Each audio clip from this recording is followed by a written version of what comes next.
So, let's talk about school. For a very long time, the idea of school was tied to a physical place. You went to a building, sat in a classroom, and when it came time for a big test, a teacher would walk up and down the aisles making sure everyone was playing by the rules. This system was designed to ensure one of the most important things in education: fairness. It made sure that the grade you got was a reflection of what you knew, not how well you could sneak a peek at your notes. But then, the world changed in a very big way. The internet came for education. Suddenly you could get a degree from a university thousands of miles away, all from your own living room. This explosion in remote learning created a fantastic new world of opportunity, but it also created a huge problem. How do you give a final exam to 500 students scattered across a dozen time zones and make sure it's fair? How do you know that one student isn't on a video call with a friend? Or another isn't just Googling all the answers? A degree is only worth something if everyone believes the person holding it actually earned it. This is where online proctoring comes into the picture. It's the digital version of that teacher walking up and down the aisles. The goal is the same: to create a secure and fair environment where every student has an equal chance to show what they've learned. It is, in essence, the modern gatekeeper of academic fairness in a world without physical gates. Okay, so when we talk about online proctoring, it's not just one single thing, it's more like ice cream. It comes in a few different flavors: live, recorded, and robot-powered. 3 flavors. The first, and perhaps the most familiar sounding, is live online proctoring. Imagine you're about to take your biology final. You log in, and a real human being appears in a small window on your screen. The proctor guides you through a security check, maybe asking you to show your ID. They might ask you to pan your webcam around the room. They check for forbidden notes taped to the wall. The second flavor is called recorded proctoring. Instead of a live person watching, the entire exam session is recorded. Webcam, microphone, and your screen. After you're done, that recording is sent off to be reviewed by a trained professional. And that brings us to the third and most high-tech flavor: automated or AI-based proctoring. The AI recognizes patterns of behavior that might be suspicious. Eyes darting off screen, extra voices, or new browser tabs. The AI doesn't make the final call, it flags moments for a human reviewer. Many services use a hybrid approach, combining elements of each. For instance, AI might do initial monitoring but alert a live proctor if it detects something unusual. Each method has trade-offs between cost, convenience, and security, but they all share the same fundamental goal: to bring the integrity of the traditional supervised exam into the open world of the internet, ensuring a level playing field for every single student.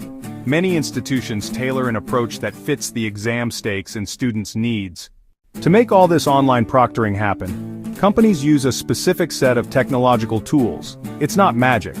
It's a combination of software and hardware working together to create a secure testing bubble around you.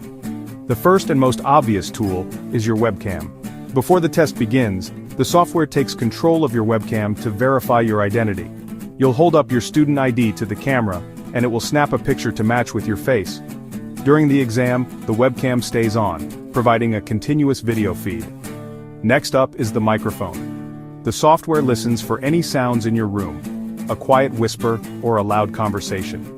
It can detect voices other than your own, which could indicate someone is in the room with you. Then there's the big one: screen recording. This tool captures everything that happens on your computer screen during the test. It proves you're not switching over to Google or opening a digital textbook. Finally, many proctoring services use a lockdown browser. Once you start the exam inside this special browser, it prevents you from doing almost anything else on your computer. You can't open other applications, visit other websites, or copy and paste. Webcam, mic, screen recording, lockdown browser. Together, these tools create a comprehensive system designed to replicate the controlled environment of a physical classroom. They help ensure everyone is tested fairly, while preserving the student's ability to focus on the exam. So, with all this technology watching and listening, how does a system actually decide that something is amiss? It's not as simple as an alarm bell ringing every time you sneeze. The process is about identifying anomalies, things that deviate from expected behavior. Normal is looking at the screen, typing, thinking, maybe glancing up for a moment to ponder a tough question. The system is designed to flag actions that fall outside of this norm.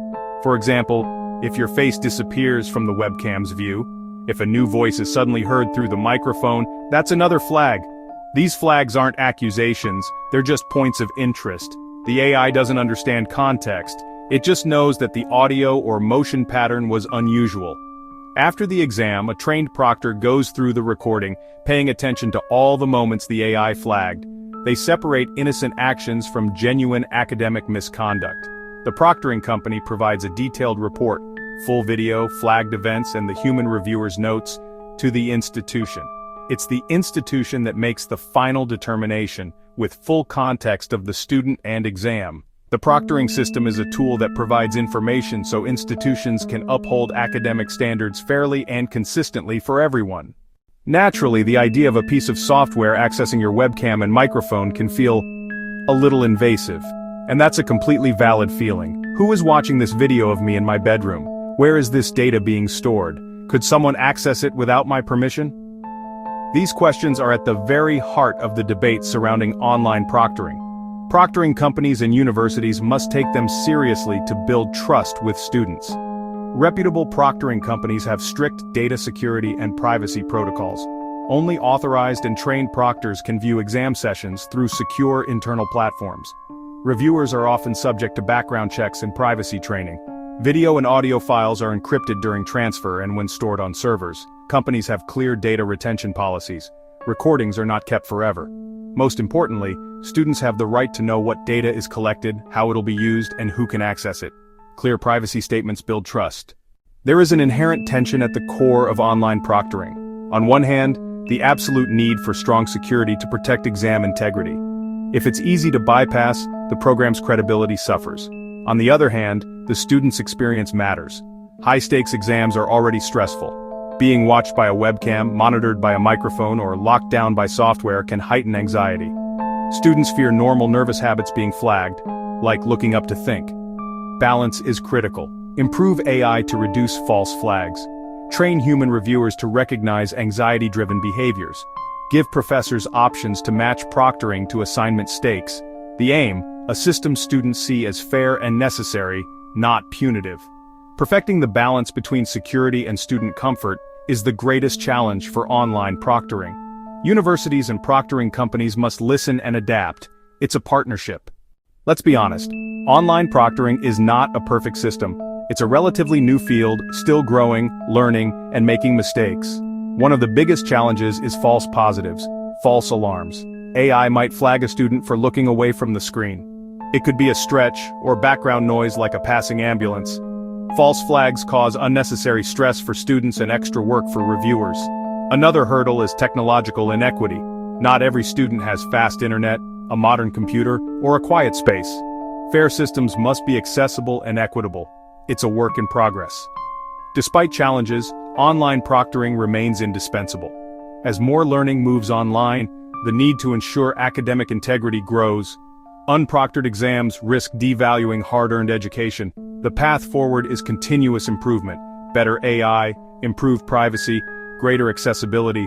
Proctoring companies must invest in smarter, less error-prone AI and stronger privacy protections. Be transparent with students, provide accommodations, and apply proctoring thoughtfully. Online proctoring isn't the final word. It's an evolving chapter helping make quality education secure and accessible to everyone.